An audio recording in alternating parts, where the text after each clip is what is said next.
¿Qué tal? Muy buenas tardes, son las 4:31 y aquí arranca nuestro 8 Magazine de hoy. Arrancamos como siempre en directo, nos pueden seguir aquí en la 8 hasta las 6 y también a través de nuestra página web y después en las redifusiones que hacemos en esta casa o en plataformas como YouTube.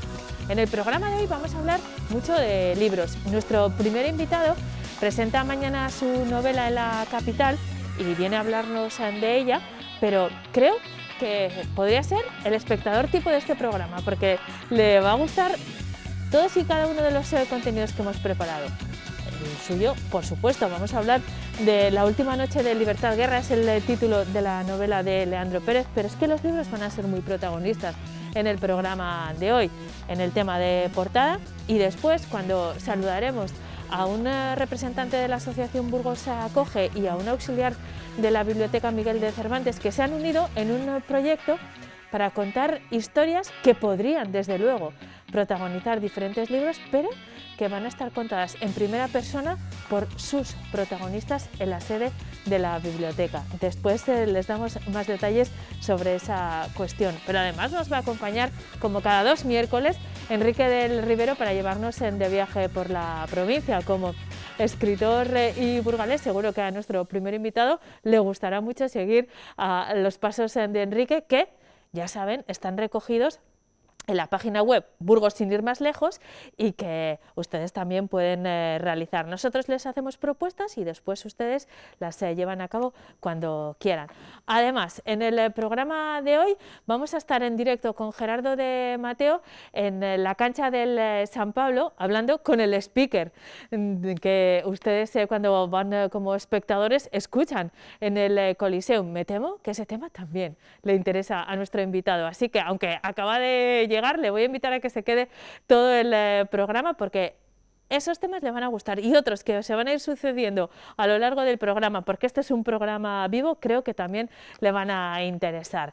Bienvenidos, por cierto, a nuestro 8 Magazine de hoy. Comenzamos hablando de literatura y lo vamos a hacer con el escritor y periodista burgalés Leandro Pérez, que presenta su nueva novela. La cita será mañana, pero ha sido tan amable de visitarnos esta tarde para adelantarnos algunos detalles del libro y de esa cita de mañana. Leandro, buenas tardes, ¿cómo estás? Pues muchas gracias, encantado de estar aquí. ¿He acertado con que te iban a interesar los temas de hoy? Desde el básquet, porque escribí un libro Sí. en el que pasa por el San Pablo y por el Tizona, hasta Enrique del Rivero, por supuesto, hasta lo que vayan a decir los libreros, ¿no? Por supuesto. Bueno, muy seguro que tienes programa. muchas cosas que hacer y no sé si me vas a poder acompañar durante todo el directo, pero te invito a que disfrutes de los temas y a nuestros espectadores a que disfruten de tu libro. Este es tu última novela. Es un libro que se va a presentar oficialmente mañana, pero bueno, que hace algún tiempo está ya en las librerías. ¿Te parece si empezamos hablando de la presentación y luego profundizamos un poco en el libro, Leandro? Porque tengo mucha curiosidad personal. Sí. El libro se presenta mañana en el Salón de Actos de Caja Círculo, en la Plaza España, sí. Y vas a tener como presentadora una compañera de Diario de Burgos, pero también va a haber un rapsoda, Javier Gil, a quien todos conocemos. ¿Qué tipo de presentación va a ser? Porque promete mucho, Leandro. Bueno, veremos a ver cómo nos manejamos los tres, que espero que muy bien. Pues Angélica es periodista, una gran periodista de Diario de Burgos. Yo acudí a una presentación precisamente que hizo ella hace ya año y medio de un libro muy interesante para mí, Nietas de la Memoria, que eran mujeres que habían vivido la guerra civil. Estuvo aquí hablando del libro precisamente, sí. Pues a raíz de esa presentación yo había ya había escrito yo en mi libro un par de tramas que tienen que ver con lo que se mencionó allí. Pensé que Angélica podía acompañarme, ¿no? Y luego ocurre otra cosa curiosa, que es que Javier Gil, rapsoda, es un experto en poesía, además de otras muchas cosas buenas, pues creo que se puede decir en directo. Tiene una hija que se llama Libertad y el día que me lo dijo, pues las piezas del puzzle encajaron y pensé que él podía ser un gran presentador de mi libro, ¿no? Será a las 7:30, como decías, este jueves. Que se llama La última noche de Libertad Guerra, de ahí la conexión también con Libertad. Libertad Guerra es la protagonista de esta historia. Eso es la protagonista y la narradora, es ella la que cuenta lo que ocurre, sin destripar mucho la novela, en España en 1981, cuando el golpe de Tejero triunfa. Esta es la novedad de la novela, y ella se enamora de un chico que desaparece en un furgón policial y ella necesita buscarle, ella siente que un flechazo le ha perforado el corazón y necesita buscarle, ¿no? Y ahí arranca la novela que no puedo destripar, me encantaría, frase, pero no puedo. No, no la vamos a destripar, pero es una frase demoledora que a mí me ha impactado y que la verdad es que te sobrecoge, ¿no? Ella tiene un sentimiento tan profundo que se siente perforada por la flecha. Nos vamos a detener en unas cuantas cosas que has dicho, pero quiero volver a Libertad Guerra, la narradora y protagonista. El nombre, hilándolo de nuevo con el lazo que os une con Javier Gil, es un nombre potentísimo. Libertad, Guerra. De hecho, los nombres de los personajes de la novela tienen un gran significado, Leandro. No sé si ha sido, desde luego, intencionado, estoy segura, pero ha sido sencillo, tienen mucha carga. Yo creo que el nombre te marca o te puede marcar, ¿vale? Y en el caso de un escritor, cuando bautiza a un personaje, puede o no puede marcar. Y en este caso es muy evidente que ella es libre, ella es guerrera, y viene marcada por el peso de ese apellido, Guerra, que, vuelvo a decir, no quiero destripar mucho la novela, pero sí que quiero contar cosas de ella, ¿no? Para eso he venido. Ella procede de una familia de Lerma y su padre ha sido, salvando las distancias, una especie de Lorca o de Miguel Hernández, que ha tenido que exiliarse en la guerra civil, que ha vuelto a Lerma y que vive en un caserón con cuadros de Picasso, de Bela Zanetti, con una biblioteca inmensa. Entonces, ese Guerra y esa sensación de ella de ser guerrera pesa, ¿no? Igual que su segundo apellido, que no está en la portada de la novela, que es Pacheco, ya viene de una familia extremeña. Claro, María Pacheco es un nombre también... También tiene fuerza, eso es. Y tiene importancia, igual que tiene importancia el nombre de Imanol. Imanol es la persona que desaparece y a la que busca libertad, y que es un actor de origen leonés, aunque es vasco. Bueno, tiene algunas coincidencias con personas que se nos ocurren. No es Imanol Arias, pero podría serlo. Pero como explico al final de la novela, ya en la parte final de agradecimientos, la novela surge, entre otras cosas, porque Imanol Arias, en una entrevista hace 4 o 5 años, él cuenta que él dormía en una pensión en la calle Ballesta de Madrid cuando las prostitutas dejaban la habitación libre. Y si no, se iba a dormir al metro. Ese era el Imanol Arias que llegó a Madrid al principio de su carrera. Entonces yo pensé que un personaje mío podía ser alguien como ese Imanol. Y ya cuando construí la novela le podía haber llamado Iñaki, es un ejemplo, ¿no? Pero pensé que podía ser Imanol, y aunque se apellida Zubizarreta, no Arias, aunque no es Imanol Arias, porque la trama no tiene nada que ver con su vida, hay un homenaje y hay una inspiración que espero que le guste. Le he enviado el libro hace nada y me consta que le puede interesar. Imanol, Zubizarreta, Libertad, Guerra, María Pacheco, Bogart. Sí. A mí Bogart me produce connotaciones muy interesantes, me liga directamente con el cine negro. En este caso, negro, pero muy negro, ¿no? Es negro y es sórdido, porque este Bogart tiene un apodo, igual que Billy el Niño, un policía muy famoso de la Transición, tenía ese apodo, ¿no? Y la gente conocía a Billy el Niño, y gente que pasó por la Dirección General de Seguridad y que fue tratada por él, torturada por él, sabía antes de que pasara por la celda de que estaba Billy el Niño por ahí machacando a la gente, ¿no? Entonces hay un personaje que se llama Bogart, tampoco puedo contar mucho de él, pero que tiene esa referencia, ¿no?, para el lector. Leandro, a lo largo de esta breve charla ya hemos hecho unas cuantas referencias históricas y culturales también, de un periodo muy concreto de la historia española más reciente, de la época de la transición, los primeros 80, pero esta es una novela en la que practicas un término que quiero confesar que he aprendido hoy, ucronía, en el que al final tú lo que haces es imaginar a partir de determinados hechos que sí ocurrieron de verdad, cómo podía haberse desarrollado la historia, y lo has inventado. Más allá de este término, que me gustaría reflexionar sobre él también, quería hablar contigo, y te lo decía antes de saludar a nuestros espectadores, de que al final ese es el oficio y la maravilla de crear ficción, ¿no? Poder inventar respecto a lo que quieras, porque un escritor se pone él mismo los límites, y me parece un ejercicio maravilloso el que has hecho en esta novela, en La última noche de Libertad, Guerra, de imaginar en eso consiste Sí. escribir una novela. Esa es la base, es decir, cuando Cervantes lleva a Don Quijote por la Mancha, esa mancha es la mancha real, pero también es la mancha ficticia que se inventa él, ¿no? Salvando las distancias, en una ucronía, lo que ocurre es que, por ejemplo, los nazis han ganado la Segunda Guerra Mundial y dominan Estados Unidos, ¿no? O podemos imaginar otra ucronía distinta pensando que la guerra civil la gana el otro bando, ¿no? En este caso, pues yo imagino que el golpe de Estado ha triunfado, que esa noche ha muerto Suárez, ha muerto Carrillo, ha muerto el rey, y a partir de ahí no planteo una novela política hablando de qué pasó esa noche, ¿no? Sino a partir de ahí mi libertad guerra empieza a andar y llegará, pues bueno, se mueve por Madrid, el Madrid de la movida, que se acaba de abortar precisamente por ese hecho, y también llega a Burgos y llega a otros lugares.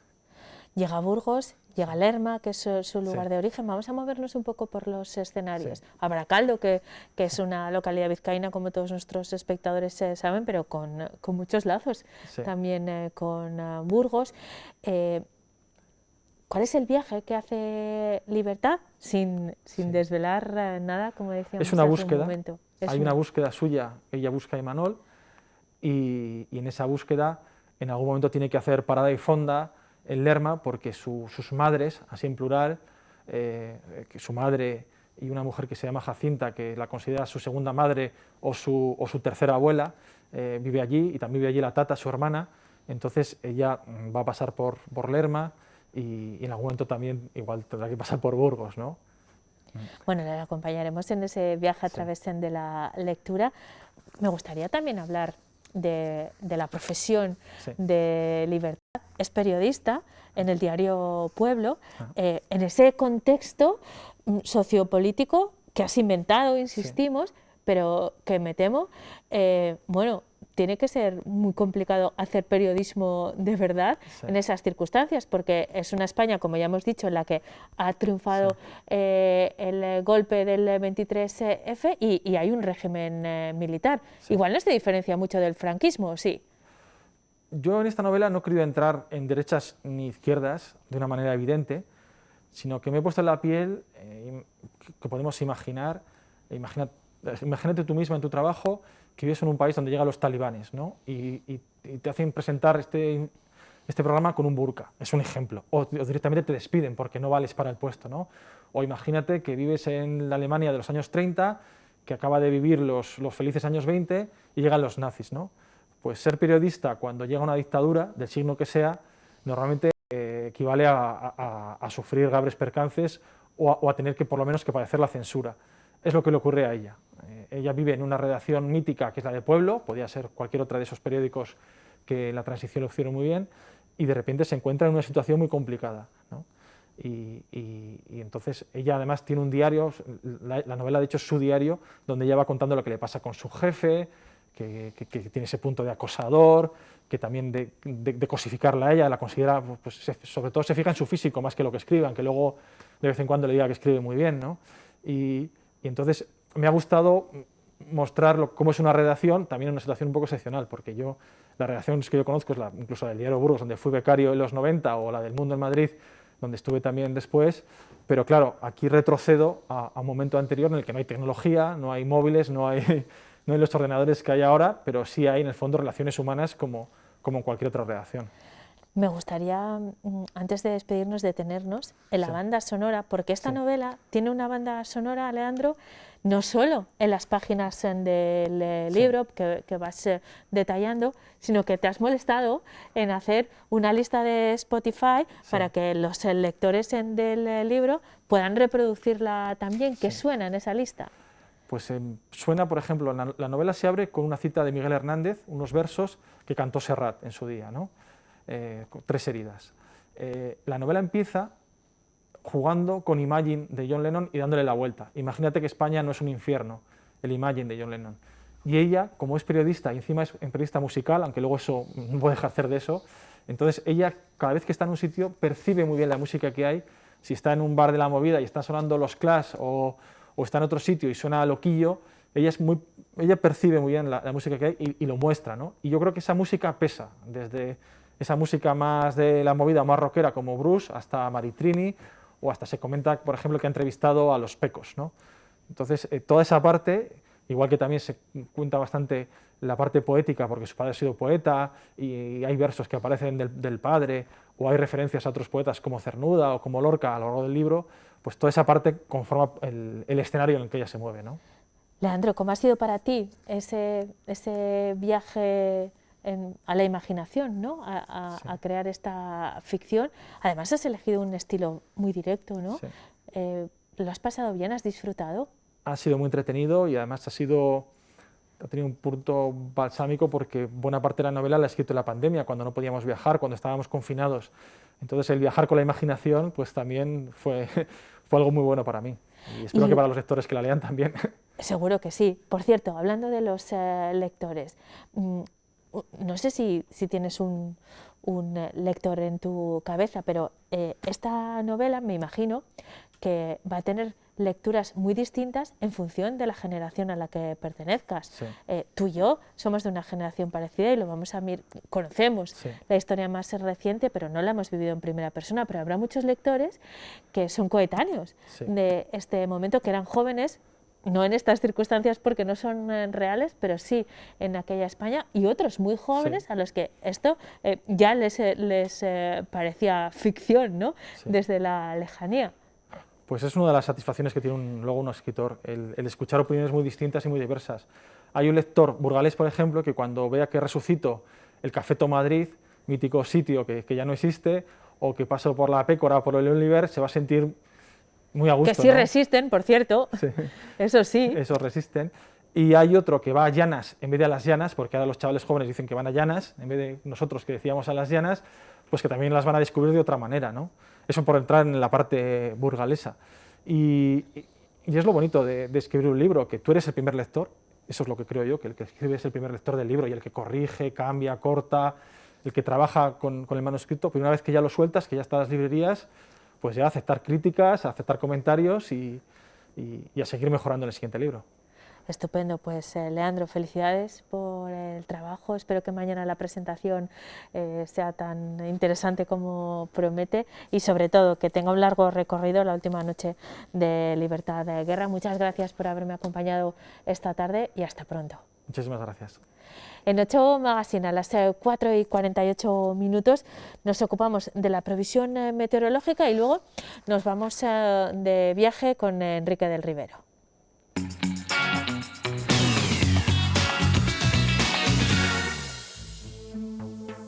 Ayer por la tarde, al ir entrando aire húmedo y más templado desde el oeste, fue aumentando también la nubosidad de tipo alto y medio, como nos muestra esta imagen tomada en el Valle de la Arlanza. Y hoy la nubosidad ha sido muy abundante, sobre todo en el oeste y centro de la península ibérica, mientras que por el norte tenían nubes con claros. Mañana ya en la situación prevista, como vemos, el anticiclón de las Azores se mete en forma de cuña por toda la península ibérica, con lo que el tiempo va a ser más estable y las nubes bajas van a tender a desaparecer. De hecho, como nos muestra el mapa, mañana por la mañana tendremos algún chubasco en Pirineo, algunas nubes bajas, nieblas a primeras horas que irán levantando para quedar por la tarde los cielos despejados y sobre todo mañana subirán las temperaturas en general y serán agradables. Concretando para nuestra provincia para este jueves 17 de febrero. En el norte por la mañana algunas nubes bajas, nieblas que levantarán rápidamente para quedar los cielos poco nubosos. Aquí con la entrada de vientos del suroeste se va a producir un aumento considerable de las temperaturas. En el Valle de Mena hasta 18 grados, en el resto máximas de 15 y 16 grados, como decíamos, con sol sobre todo a partir del mediodía y por la tarde. Eso mismo ocurrirá en el Valle del Ebro, Condado de Treviño, por toda la zona de la Bureba y por el este, que tendrán un día de cielos despejados o poco nubosos con temperaturas diurnas en aumento. No habrá heladas y las máximas rondarán los 16 grados. En el centro y en el oeste, nubosidad de tipo bajo, nieblas a primeras horas de la mañana que irán levantando para ya quedar a partir del mediodía y por la tarde con cielos poco nubosos o despejados. Los valores de temperaturas máximas suben notablemente con respecto a hoy, ya se acercarán a los 14-15 grados. No habrá heladas, las mínimas entre 2 y 4 grados. Y por el sur lo mismo que por el oeste, nieblas, nubosidad de tipo bajo a primeras horas que irá rápidamente dando paso, según avance la mañana, a cielos poco nubosos, máximas de 14-15 grados, mínimas de 1-3 grados. En la sierra también nubes a primeras horas y luego claros por la tarde con máximas de 14 grados, mínimas de 1 grado. Mañana en Burgos capital, Nubosidad a primeras horas de la mañana, pero luego apertura de claros, con subida notable de los valores de temperaturas máximas. El viernes, temperaturas suaves, pero con aumento de nubosidad por la tarde, incluso algunas lluvias por la noche. Y el sábado, cambio brusco, entra viento del nordeste y bajarán notablemente las temperaturas. El domingo, amanecer con heladas, aunque luego un día soleado y estable. Y tras la nieve caída el lunes al paso del frente, esta es la estampa invernal que ofrecía ayer el puerto de Lunada.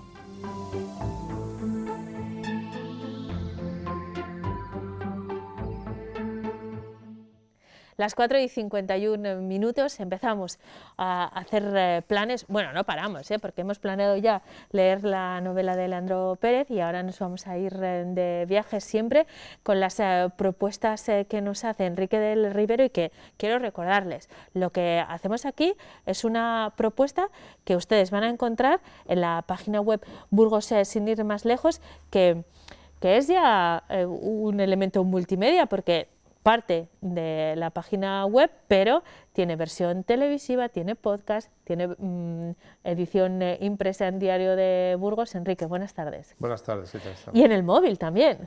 En el móvil es la web. Sí. Eso es. Bueno, y Twitter y todas las redes sociales. Exacto. El móvil es, yo creo que es, lo hemos visto en nuestras estadísticas, es el artilugio, vamos a decirlo así, a través del que entra la gente a visitar tanto la página web como todas las redes sociales. Claro, es que además tiene la ventaja de que lo puedes descargar y llevártelo en el móvil. Tú consultas lo que les vamos a proponer hoy o cualquiera de los contenidos que tenéis en Burgos sin ir más lejos, que son muchos, y claro, lo descargas, no necesitas ni tener conexión a internet, que a veces en la provincia puede fallar, pero nos lo llevamos puesto desde casa, Enrique. Pues sí, donde vamos a ir hoy a veces hay cobertura y a veces no. Es como ¿Eso es que es bueno o malo? Bueno, depende si te están persiguiendo, pero bueno, está bien, sí. ¿Dónde vamos a ir? Pues mira, vamos a irnos a la comarca de Juarros. La comarca de Juarros es un territorio que está muy cerquita de Burgos, apenas a 20 kilómetros. Es como una antesala de la Sierra de la Demanda, está entre el Arlanzón y la Sierra de la Demanda. Y bueno, pues es un lugar muy interesante, es un lugar además cubierto de bosques, en el que hay muchísimos recursos. Nosotros nos vamos a centrar en uno de ellos, pero hay muchísimos recursos. Por ejemplo, ahora mismo así, espigándoles un poco, tenemos por ejemplo un monasterio cisterciense, el de Bujedo de Juarros, que es un lugar que se puede visitar, es de propiedad privada, pero se puede visitar todos los domingos. Ya hablaremos otro día de ello. Vale. Tenemos Cueva de Juarros, que tiene el nacimiento en una cueva además con restos prehistóricos del río Cueva, que es afluente del Arlanzón, con una iglesia que preside el pueblo, que es de las más antiguas de Burgos, que es prerrománica. Y bueno, pues también está la zona de San Adrián de Juarros, con el sendero minero, con las antiguas minas de carbón y muchísimos más recursos. Pero nosotros hoy nos vamos a centrar, ya que Leandro ha presentado su novela, que tiene una pinta, eso lo he dicho yo, buenísima. Yo desde luego la voy a ir a comprar, porque merece la pena apoyar además a los autores burgaleses, ¿no? Yo creo que además de categoría, ¿no? Porque Leandro lo ha demostrado. Y bueno, pues nosotros hoy vamos a hacer un viaje, habéis estado hablando del viaje que supone su libro.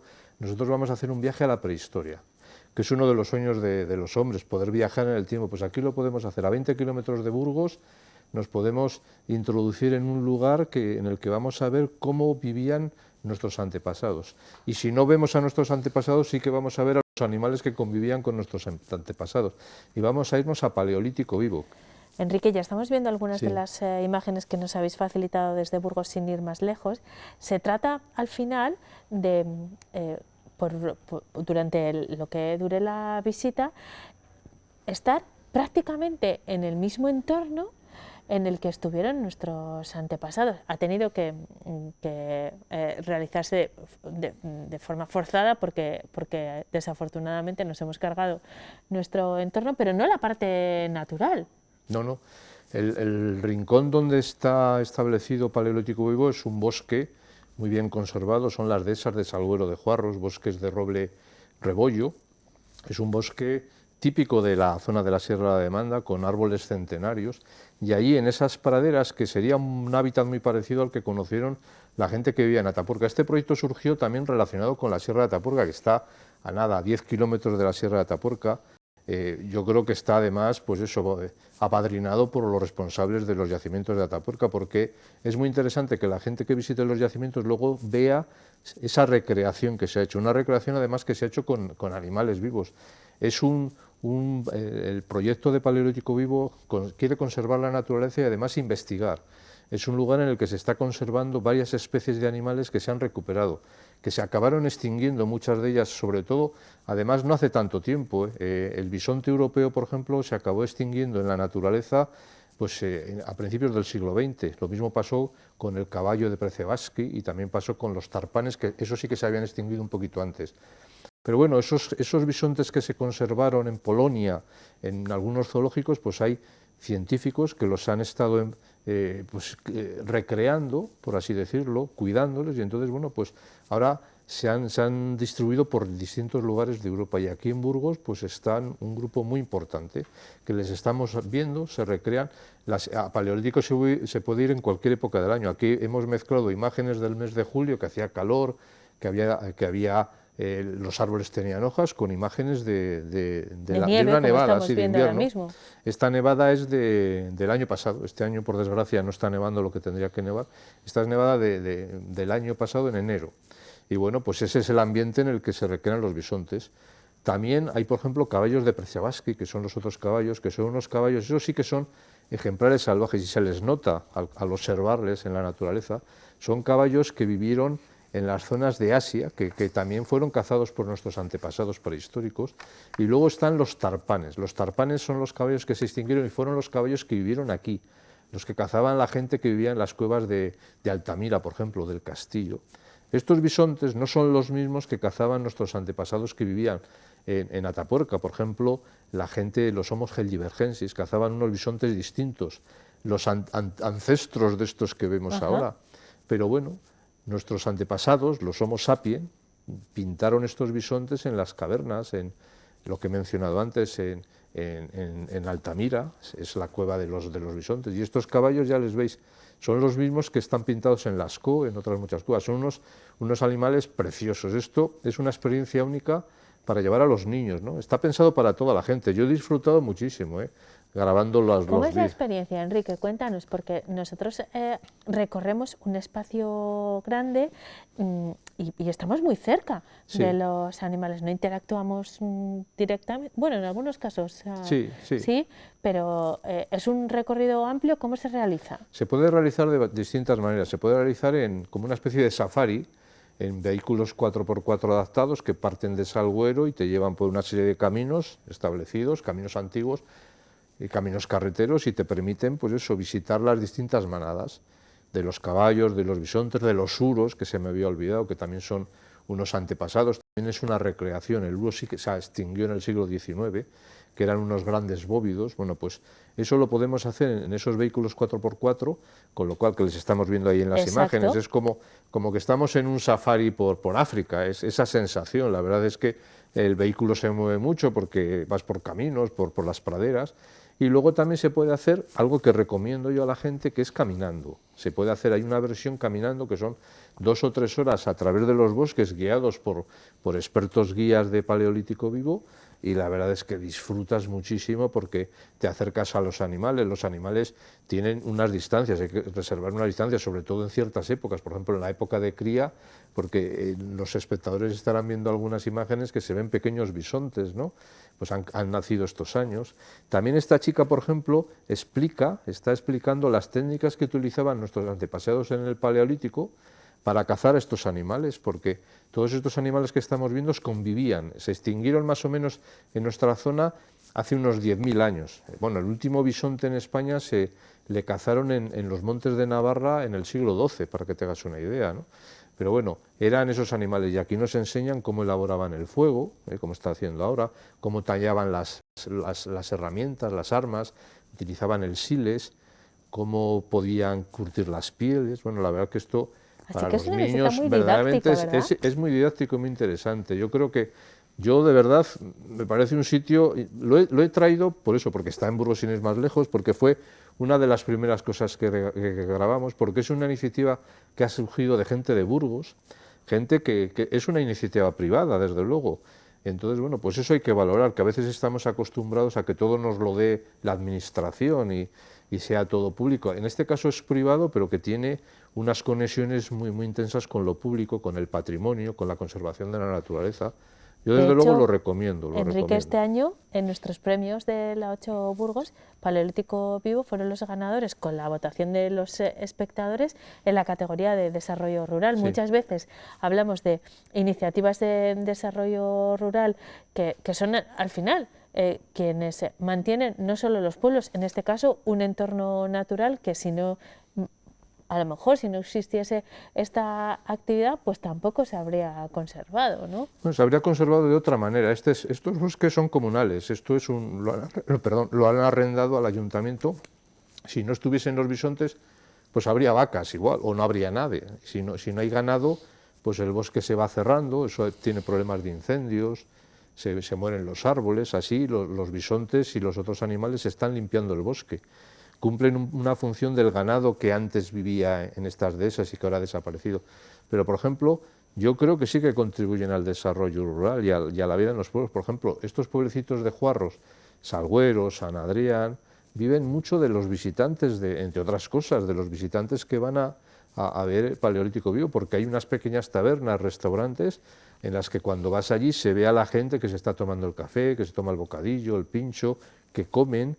Y esa gente vive, lo saben, lo reconocen y lo ven, que viven de eso. Entonces, bueno, pues es la única manera que creo hoy en día sensata de fijar la población en el mundo rural. No podemos tener la naturaleza e intentar industrializarla, colocar esos molinos de los que hablamos en su día, o huertos solares, o vertederos, ¿no? Esta es una manera muy sensata de conservar el medio ambiente y además de ofrecer un tema didáctico, esto para los niños, para los colegios. Vamos, yo invito y yo creo que hay mucha colaboración con los centros educativos, es que es una manera impresionante de crear vocaciones científicas, de amantes de la naturaleza. Bueno, yo creo Enrique, que ¿y es compatible con, decías que era complementario con la visita, por ejemplo, a los yacimientos o al Museo de la Evolución, o mejor dedicamos un día a cada cosa, los que estamos en Burgos, que podemos escoger, ¿no? y dedicar diferentes jornadas? Sí, hay gente que lo hace, yo conozco gente, tú por la mañana puedes venir y visitar el Museo de la Evolución y ir a los yacimientos y luego por la tarde, sobre todo en verano, cuando los días son más largos, que es cuando viene más gente. Y se puede hacer, desde luego es un complemento ideal, porque es pasar todo el día, incluso eso obliga, que es lo que se pretende, a que la estancia en Burgos sea de más días, o sea, se puede venir a pasar 2 noches en Burgos, por lo menos una noche, venir y venirse luego a Burgos. Estamos cerquita, estamos a 20 kilómetros de este lugar, de los yacimientos de Atapuerca, y yo creo que es un proyecto y un complemento ideal. Y la verdad, que nadie se piense que a mí me subvenciona Paleolítico Vivo, yo lo hago porque me parece interesante. Todo lo que aparece en Burgos sin ir más lejos, desde luego, en Burgos sin ir más lejos no tenemos publicidad ni aceptamos ningún tipo de contraprestación. Simplemente, si somos amigos porque vamos allí, nosotros hacemos nuestro trabajo, nos dan facilidades y nos parece interesante que la gente Tenéis el apoyo de la Fundación Octavo Centenario sí, bueno, de la Catedral de Burgos, sí. No, pero está bien decirlo para que se sepa que los demás lugares, porque os parecen interesantes. Sí, porque son interesantes. Todo lo que aparece en Burgos sin ir más lejos es porque es interesante. Este es el caso de Paleolítico Vivo. Normalmente no hacemos ningún tipo de promoción por ejemplo, de restaurantes ni de casas rurales, porque, claro, como esto es una cosa de la Fundación Octavo Centenario, de la Cámara de Comercio, pues se llegó a ese acuerdo. No recomendamos ningún sitio de esos, pero sí que recomendamos, por ejemplo, actividades de estas que están fijando población y que son interesantes para la conservación de la naturaleza y la investigación. Ha salido precisamente, antes has hablado del Diario de Burgos, creo que ayer mismo o hoy, no sé, en el ejemplar de hoy o el de ayer ha salido una noticia de unos científicos de una universidad española que están investigando los restos de algunos de estos animales que han muerto porque viven en la naturaleza y algunos se enferman, mueren, para comprobar la evolución de estos animales, ¿no? Y eso es interesantísimo, o sea que hay colaboración científica con universidades de otros lugares para investigar lo que pasa en Paleolítico Vivo. Pues lo anotamos en nuestra lista de actividades y de propuestas que nos llegan desde Burgos sin ir más lejos. Les recuerdo que esta y otras muchas propuestas están reunidas en esa página web que ustedes pueden visitar, elegir la que prefieran. Hoy hemos seleccionado esta, pero Enrique del Rivero nos acompaña cada 2 semanas trayéndonos nuevas propuestas, nuevas iniciativas para disfrutar de la provincia de Burgos. Enrique, es un placer viajar desde el plató de Ocho Magazine contigo, así que te esperamos en un par de semanas, ¿de acuerdo? Pues por mi parte encantado, muchas gracias. Estupendo, hasta entonces. En Ocho Magazine a las 5:06 vamos a hacer nuestra primera pausa de la tarde. Tras la publicidad volvemos a hablar de libros y de más cuestiones. Hasta ahora.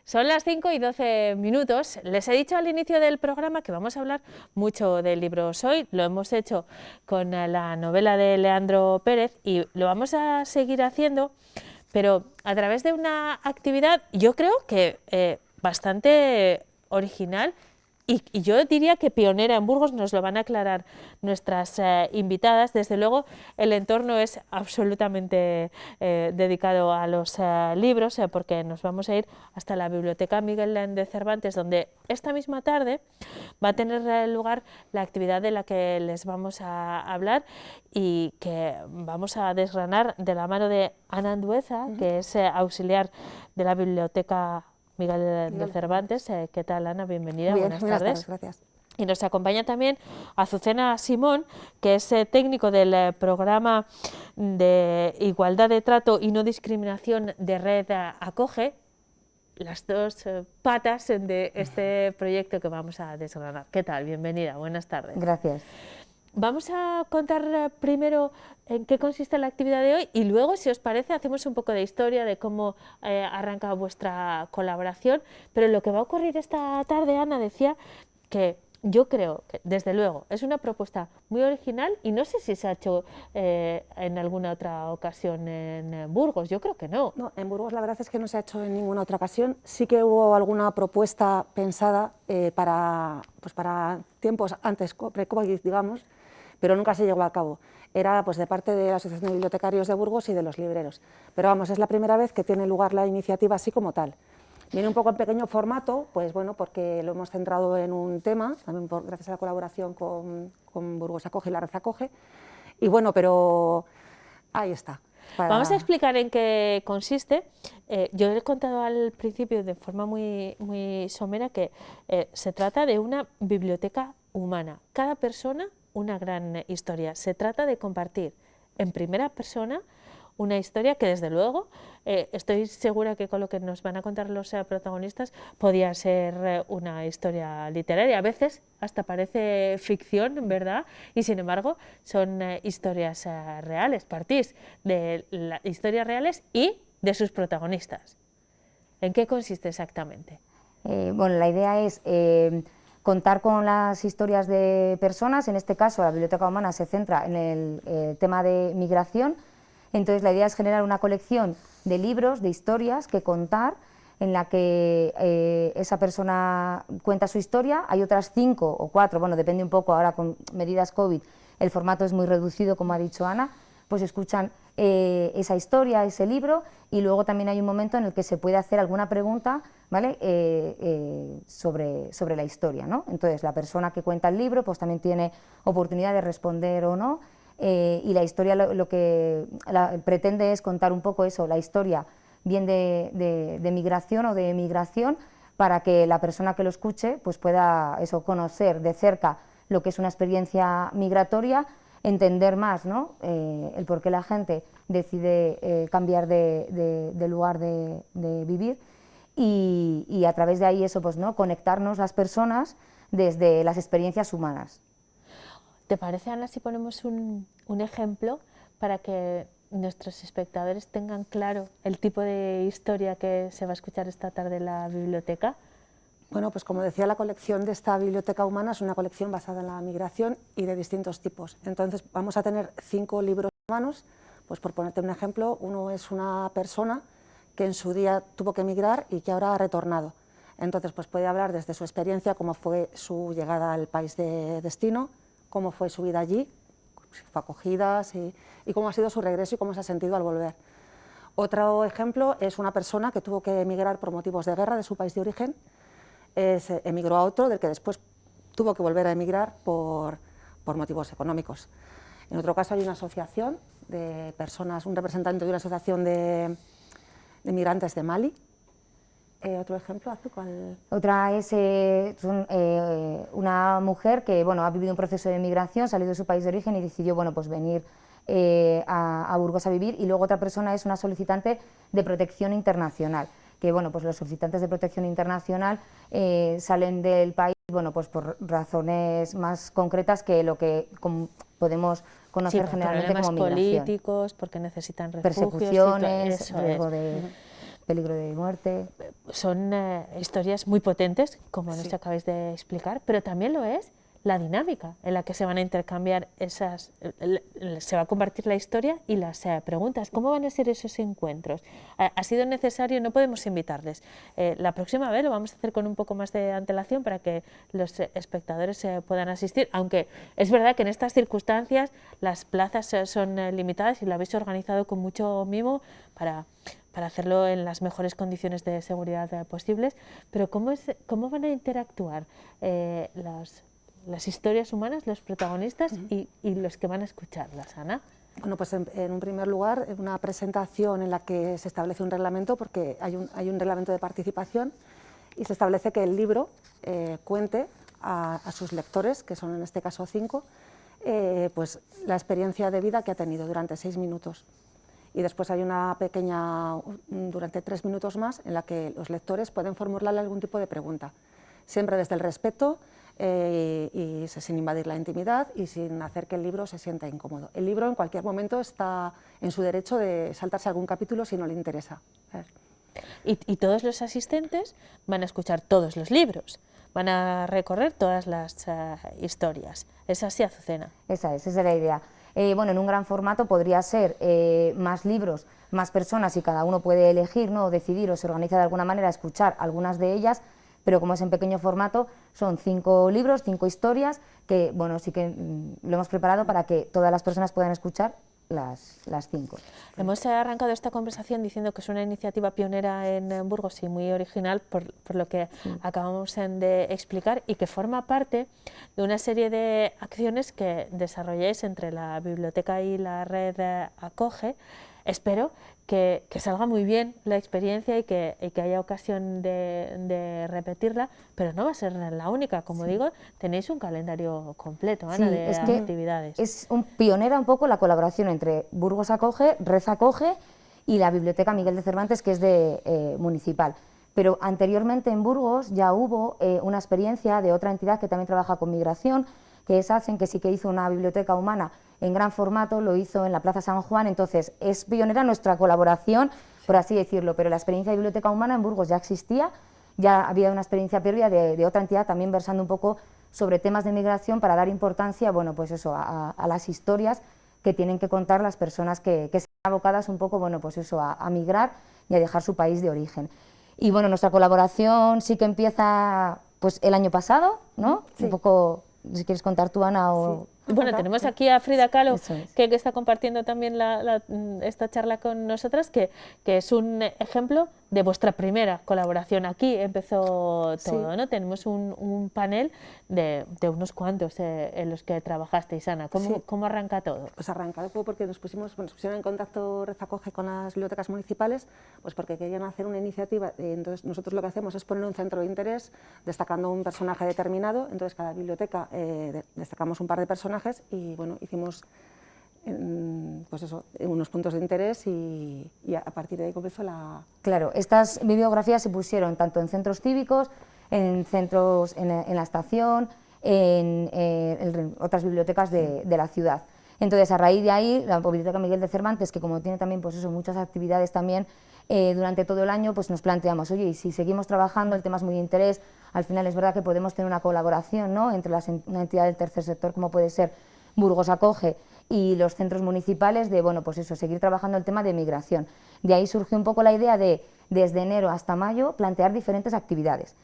La primera actividad fue una sesión formativa en el formato de Prohibido Callar, que es una actividad que ya está establecida desde hace muchos años en la Biblioteca Miguel de Cervantes, que era sobre desinformación, bulos y fake news sobre migración.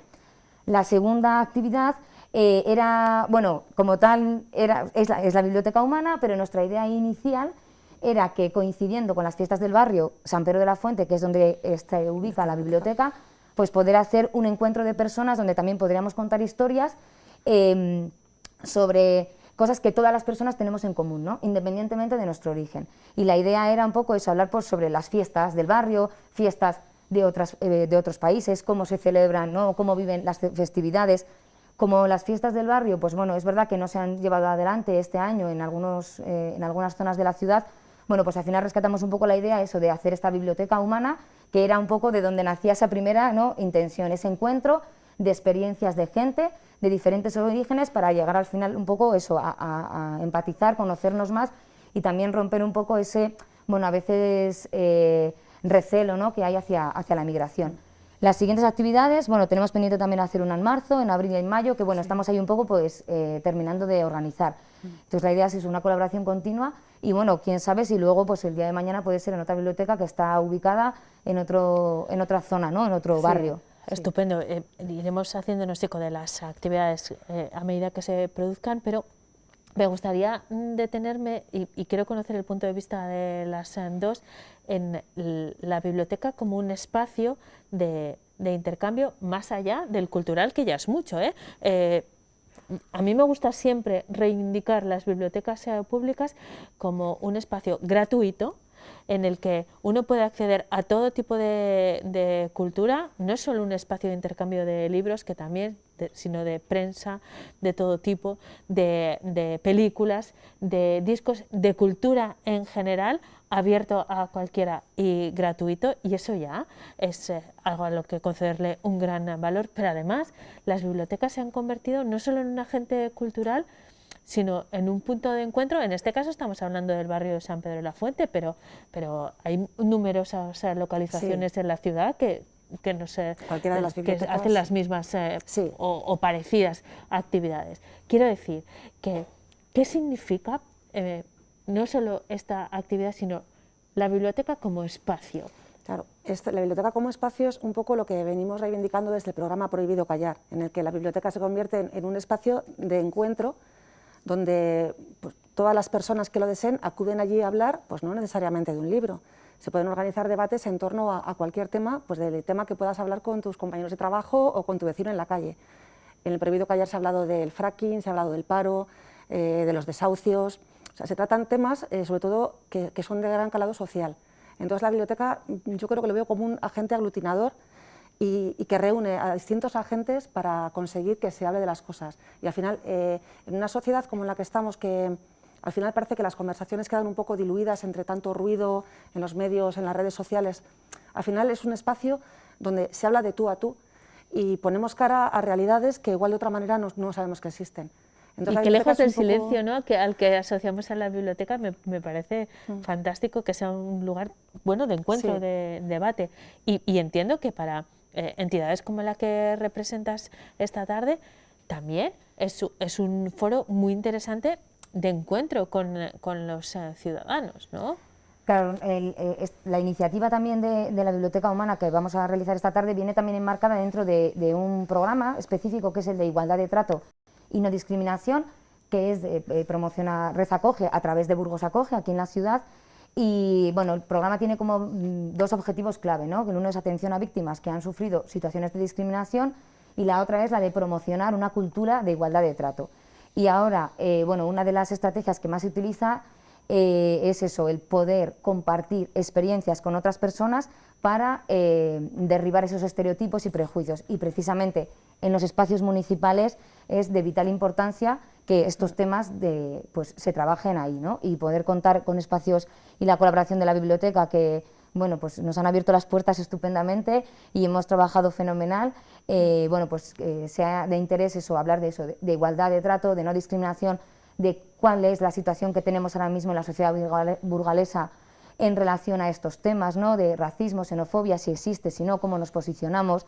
Bueno, pues esta también es una idea, una iniciativa para romper un poco esas barreras, ¿no? Y permitidme que vuelva a reivindicar la biblioteca como espacio de cultura accesible a cualquiera, gratuita, hay acceso a internet también. Quiere decir que cualquiera que tenga interés por consumir la cultura del tipo que sea o la actualidad del tipo que sea, tiene un canal en las bibliotecas, en este caso municipales, pero la red que sea para ello. Ana, ¿es así? Es así, sí, la biblioteca está abierta a todo tipo de personas, es eso, es abierta a todo el mundo, de forma gratuita y de forma indiscriminada. Y pues lo que siempre, cuando van visitas de niños, pues lo primero que incidimos, siempre les preguntas, ¿para vosotros qué es la biblioteca? Y claro, libros, películas, tal, y lo que incidimos es la biblioteca es un espacio de información, o sea, es un espacio donde tienes la información en cualquier tipo de formato. Y ya no solamente es que esté la información en cualquier tipo de formato, es que es en este caso, por ejemplo, es un espacio generador de información, ¿no? En el que distintas personas, distintos libros, informan de otras realidades. Entonces, ya no solamente es que tengamos información, es que se genera y se distribuye abiertamente. Estupendo, pues felicidades por la iniciativa, espero que vaya muy bien y que la repitáis, sí. Mantenednos informados de las actividades que sigáis desarrollando para que podamos compartirlas también, y muchas gracias por haberme acompañado esta tarde a las 2. Gracias a vosotros. Nosotros en 8 Magazine cambiamos completamente de asunto, abrimos un nuevo reportaje de Naturalmente para conocer a Quino Monge.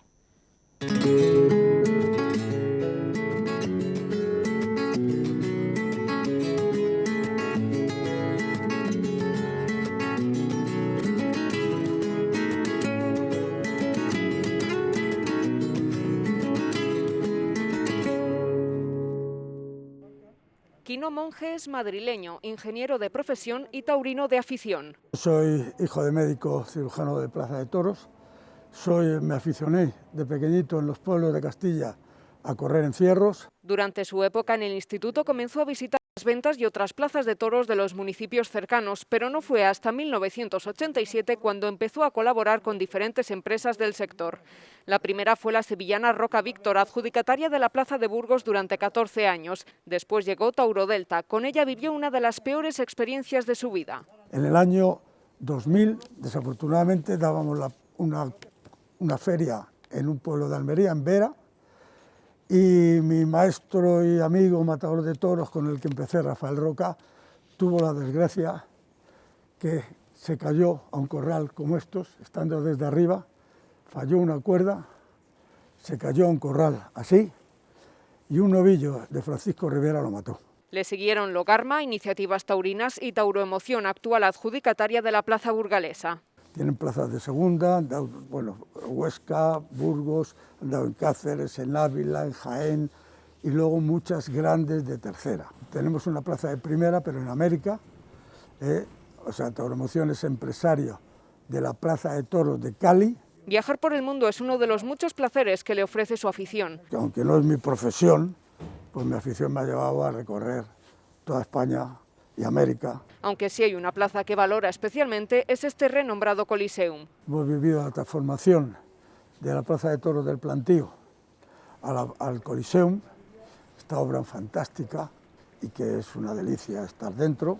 Como representante de la plaza, Quino reconoce cierto miedo a no recuperar el volumen de seguidores previo a la pandemia y centra sus esperanzas en los jóvenes peñistas. Ellos son, dice, el futuro de la afición. Cuando se pierde una costumbre, es difícil recuperarla. A pesar de todo, la intención de la empresa es ofrecer estos San Pedros 4 corridas de toros, una de rejones y varios populares, un concurso de recortadores, el Grand Prix y una capea. Paralelamente, comenzará en breve a organizar todas esas actividades culturales que acompañan cada año a los festejos. En 2020 programó un centenar. Exposiciones, coloquios, entrevistas, presentación de libros. Con la esperanza de que salas y plazas vuelvan a llenarse de pasión y de que la situación le permita viajar como lo hacía antes. Su récord, más de un centenar de tardes de toros en un año.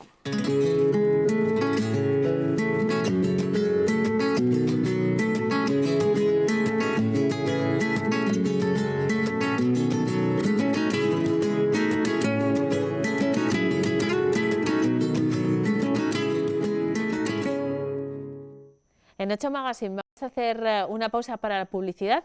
A la vuelta les detallamos en qué va a consistir el plan del castillo que esta semana se ha presentado en el Ayuntamiento de Burgos y que va a transformar esta parte de la capital. Y también estaremos con el speaker del San Pablo y Gerardo de Mateo en directo. Hasta ahora.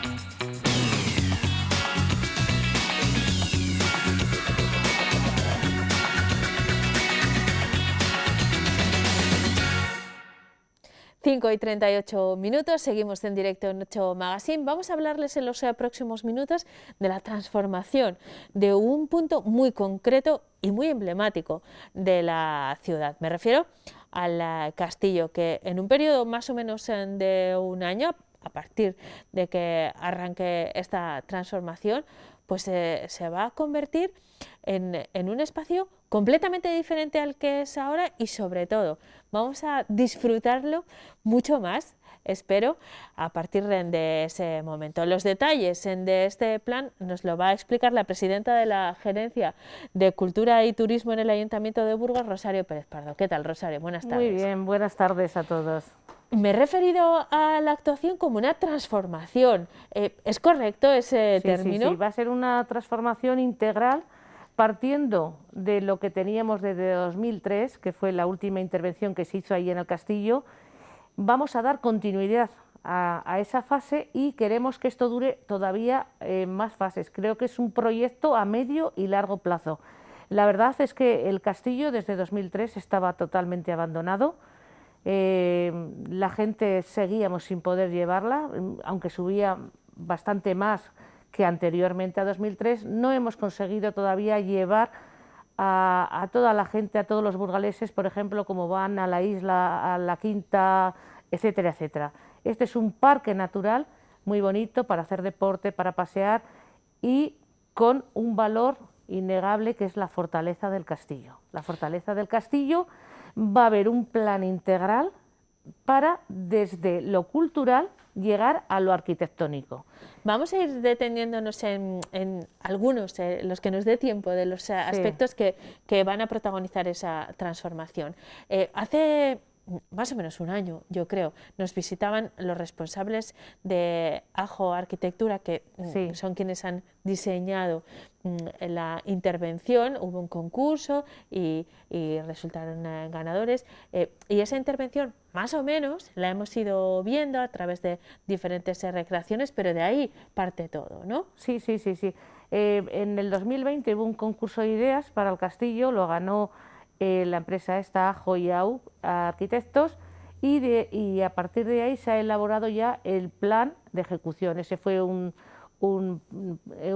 proyecto básico y ahora ya tenemos el plan definitivo de ejecución. Ya solo nos falta licitar a ver qué empresa lo ejecuta ya y lo realiza, que yo creo que si los plazos no van mal, creo que entrarán ya las máquinas este verano y luego hay un año para ejecutarlo. A partir de ese momento que arranquen las obras. Exactamente. Antes tenemos que mandar todo el proyecto con todos los informes a la Junta de Castilla y León, porque como es un entorno muy emblemático y lo tiene que revisar, lógicamente, patrimonio de la Junta de Castilla y León, para que nos dé el ok.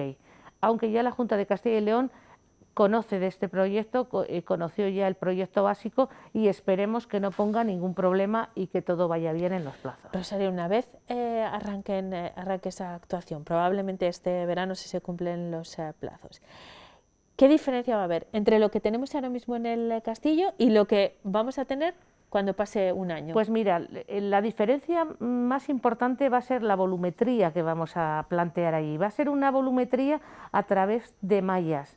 Queremos que el castillo se vuelva a ver desde la ciudad, porque en un principio ese fue el origen de la ciudad, el castillo, y se veía de la ciudad. Los hitos más importantes eran el castillo, el Arco de Santa María, que ahí es donde estuvo el ayuntamiento, y la catedral. Esos eran los tres elementos fundamentales de la ciudad.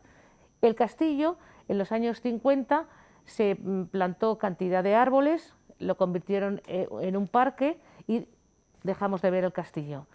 Ahora, con este planteamiento, con este proyecto, que es un planazo, la verdad tengo que felicitar a los arquitectos porque es muy vanguardista, lo que vamos a ver es el Palacio de Alfonso X, que tenemos documentación suficiente para reproducirlo en mayas. Y luego ya la sensación mucho más maravillosa va a ser por la noche, cuando lo veamos iluminado. La iluminación va a ser también una parte muy importante del proyecto, para que lo podamos ver desde abajo, desde la ciudad. Es un proyecto que recupera los volúmenes, pero de una forma muy ligera, que nos va a hacer muy ver ligera, cómo sí, era etérea, sin reconstruirlo. Sí, de ahí viene el nombre Castillos en el aire. Es un poco parecido a las esculturas que hace Eduardo, espera que me permitas, Tresoldi, que es un escultor italiano. Ajá. Que ha hecho ya muchísimas esculturas en muchísimas ciudades, en Abu Dhabi, en Europa, etcétera, y reconstruye muchos monumentos a través de las mallas. Podremos ver cómo es el castillo, hay una reconstrucción también volumétrica de la puerta de entrada, que va a cambiarse también, ya no vamos a entrar por donde entrábamos antes, sino se va a recuperar la puerta sur de entrada al castillo y la vamos a ver cómo era. No la vamos a reconstruir, pero a través de las mallas vamos a ver cómo era esa puerta. Nos decías, Rosario, que ese es el primer cambio, pero no es el único, se van a hacer más actuaciones. No, va a haber muchas actuaciones porque vamos a poner en valor todo lo que hay, más otros pabellones que vamos a hacer. Vamos a, en primer lugar, a hacer un pabellón de recepción de visitantes digno, donde se organizan los grupos, calefactado, donde se compren las entradas, donde te puedas sentar, donde te puedas tomar un café, etcétera. Vamos a hacer 2 itinerarios diferentes.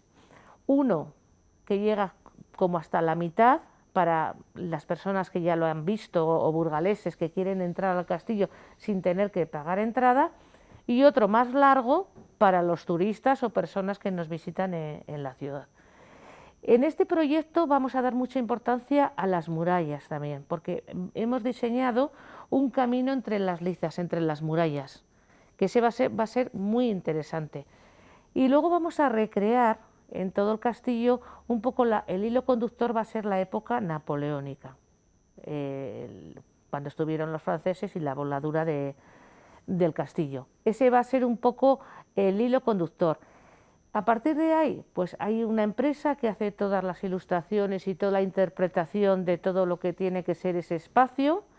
Hay otra empresa que se adapta a lo que culturalmente queremos que se vea allí y arquitectónicamente realiza, por ejemplo, esos pabellones expositivos que va a haber pabellones también de talleres para niños, porque queremos también subir a los niños.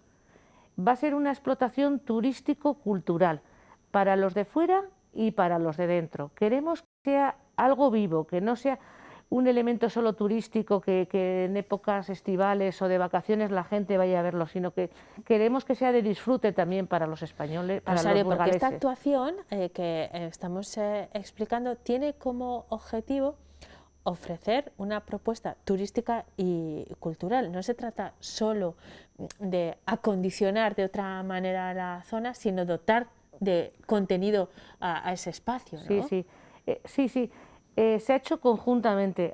En todo este proyecto han intervenido desde arquitectos, gestores culturales, historiadores, arqueólogos, porque va a haber una interpretación desde el principio, desde los años del Paleolítico, del castillo. Va a haber una interpretación de toda su historia, aunque sí centrada y como hilo conductor en la época napoleónica. Pero va a haber paneles explicativos y sobre todo van a ser mucho más pensados en ilustraciones que en textos, porque la gente ya se cansa de ir a sitios y tener que leer mucho y va a ser todo como mucho más intuitivo. Pero aparte de eso, ahí vamos a meter conciertos, ahí vamos a meter obras de teatro, vamos a meter música de todo tipo, vamos a meter todo lo que se pueda meter en el castillo. Luego va a ser un espacio que la ciudad a mayores va a recuperar para la cultura también. Y mira que Burgos tenemos bastantes espacios, pues ese queremos que sea uno más y que, adaptado a la climatología nuestra, así lo han diseñado, se pueda usar en verano y en invierno, porque además allí hace mucho aire en invierno y hace calor en verano, pero con todos esos elementos han trabajado y han proyectado este este proyecto, valga la redundancia. Estamos desgranando lo que va a ocurrir y hemos hablado ya de plazos. Si se cumplen los que tiene previsto, en este caso el equipo de gobierno del Ayuntamiento de Burgos, las obras arrancarían en verano y se prolongarán a lo largo de un año. Es decir, que en el verano de 2023 podríamos estar disfrutando nosotros y los visitantes, porque queréis dirigiros no solo a los turistas, exacto, sino a los burgaleses. Que miremos ese espacio, ese entorno de otra manera, ¿no? Exactamente. El objetivo es llevar a los burgaleses al parque del castillo, a todo su entorno. Habrá que luego intervenir en otras partes para que vayamos allí a disfrutar del parque. Y el meollo, por así decirlo, la centralidad, va a ser el castillo, va a ser la fortaleza.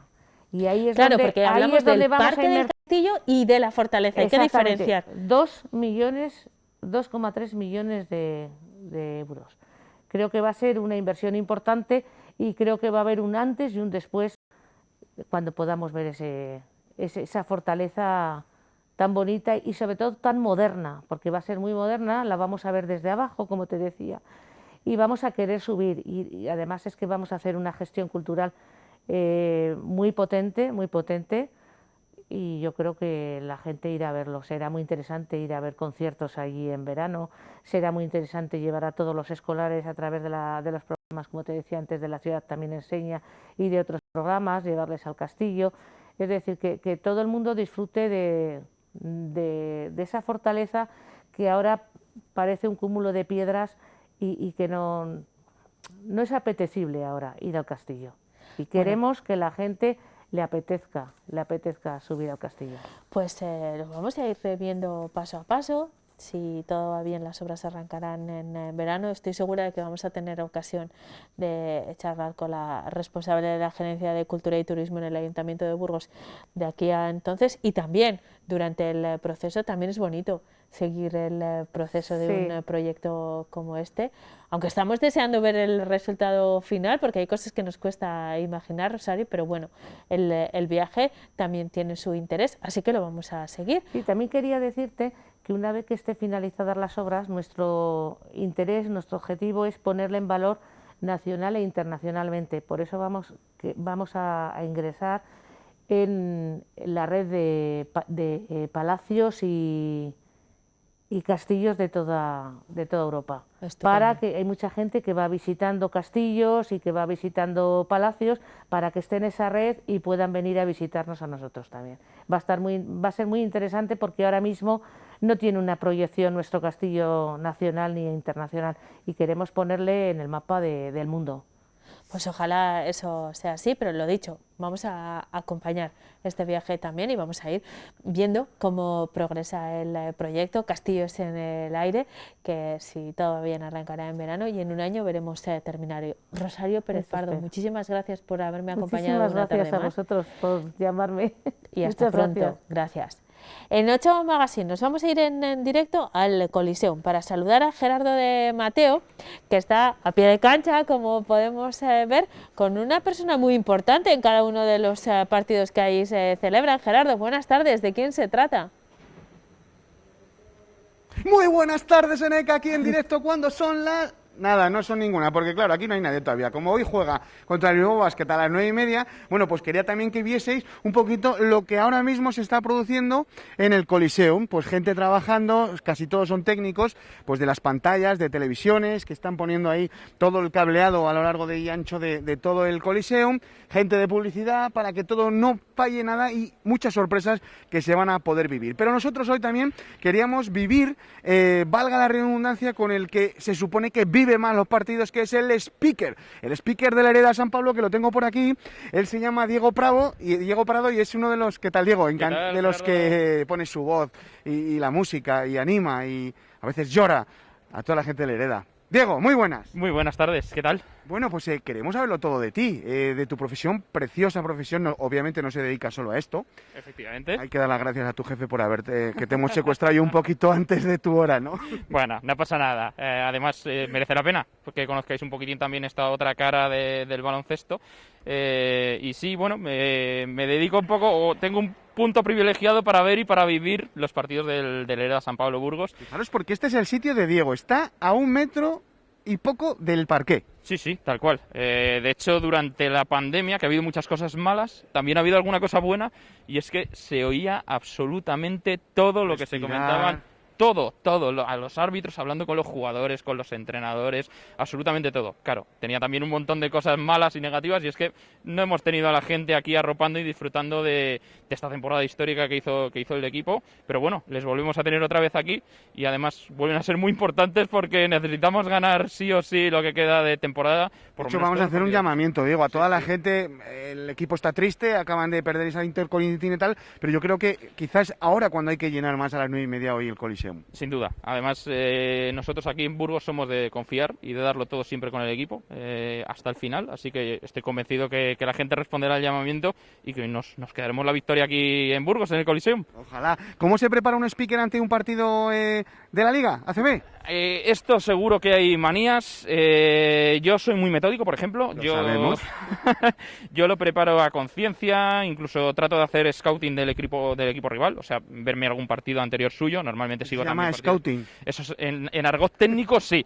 En castellano, que estamos además en la 8, esto es Burgos, Castilla, vamos a aprovechar el castellano. Aprovecho para repasar un poquitín y conocer al equipo rival. Eso que se llama scouting, ¿no? Efectivamente, Gerardo eres un máquina. Sobre todo pronunciaciones, aunque la ACB, por ejemplo, lo hace muy bien, porque hay mucho extranjero. De hecho, es una de las cosas buenas y malas de la liga. Estamos en una de las mejores ligas del mundo, teóricamente la segunda mejor liga del mundo, y eso llama mucho extranjero. Con lo cual hay nombres muy raros. Dime. Mira, yo cuando... Claro, a nosotros nos toca también de todo, entrevistar a gente, nombres raros. Seguro. Yo cuando hay un nombre muy raro, que tengo que leer o algo así, si tú lo dices muy rápido, como sin... Así igual que nadie se da cuenta y quedas guay. No, pasa totalmente. A ver, si esto tombo, pues ya está. Yo lo que hacía con alguno de ellos era... Bueno, cuando vino Asier Zengotita Bengoa, fue terrible. O algún otro nombre más que ha tenido también el baloncesto burgalés. Me ponía delante del espejo, como los actores que suelen decir, me lo repetía, incluso me miraba como vocalizaba porque digo, si no se me va a trabar la lengua un día de estos. Y lo que sí que hago es eso, pues me veo sí, con las pronunciaciones. Mira, este es el equipo que teóricamente va a traer el Bilbao Basket. Sí. Y como ves, dime uno rápido. Muchos de ellos, Jonathan Russell, pero este es facilito. Este, por ejemplo, ¿cómo lo dirías? Yo lo diría. El 12. Luz Hackanson. Pues Joakanson. ¿Se pronuncia Joakanson? Si lo dices muy rápido. Sí, claro, pero Hackanson. Es complicadísimo. Menos mal que la CB para eso también lo hace muy bien. Pues llamas Johnny. Estaría muy bien. Lo que pasa que a lo mejor me mira raro luego cuando venga aquí. A un base ni tan mal, pero a un pivot de estos de 2 metros 10. Pero eso es facilito, pero te ya... miran mal luego cuando viene al banquillo, que tengo el banquillo aquí visitante y no. Pero, Diego, lo peor serían los croatas y todos esos nombres. Ahí sí que son raros. Lo que pasa es que ahí acabas en Nietzsche y ya está. Por ejemplo, Gerardo de Mateovic sí, pasarías por uno de ellos. Bueno, esto es lo que se llama el Scolti. Esta es la música. Aquí es donde tengo la música, porque también ponemos pues los temas para que la gente esté un poco animada. Pues mucha música clásica de pop de los 80, música disco, etcétera, etcétera. Y en el otro lo que tengo es el partido, además lo tengo también en papel. Mumbrú es el entrenador del Bilbao. Sí, además. Qué alegría nos ha dado. Un campeón del mundo, ni más ni menos. Además se fue a la guerra, ¿no? Mumbrú. Y tenía fusil. Este tenía fusil. Y ojo cómo disparaba, porque nada, además un tío espectacular. Mumbrú se retiró aquí. Sí, lo sé.